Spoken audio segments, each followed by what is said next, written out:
lah. Yo, Asli. Saya udah banyak pernah nih kemarin. modus kayak gini nih. Modus itu. Pak, tolong Pak, ini maling nih Pak. Lihat aja. Apa sih lu? Iya, barusan kena juga. Ternyata salah. Iya, enggak. Buntut viral debt collector cegat pengendara motor di Cikupa, polisi tangkap 23 orang.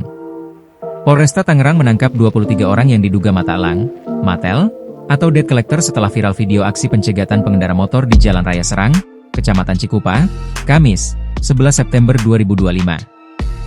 Dalam video yang beredar di media sosial, 2 orang pengendara sepeda motor diberhentikan oleh sejumlah pria yang menghadang di kawasan Bitung, Cikupa.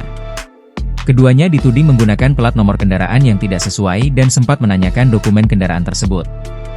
Video aksi pengadangan itu viral di media sosial setelah dibagikan oleh korban di platform media sosial TikTok.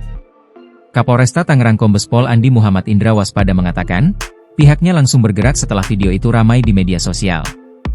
Setelah dilakukan pendalaman, petugas mengangkut 23 orang diduga matel, dilakukan pemeriksaan lebih lanjut, kata Indra kepada Kompas.com melalui keterangan tertulis, Jumat, 12 September 2025. Indra mengatakan, matel atau debt collector tidak dibenarkan melakukan cegatan atau perampasan kendaraan di jalan.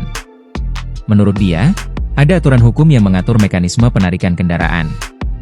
Apabila penarikan dilakukan secara paksa atau tanpa prosedur yang benar, tindakan itu bisa dikategorikan sebagai tindak pidana sebagaimana diatur dalam KUHP, ujar dia.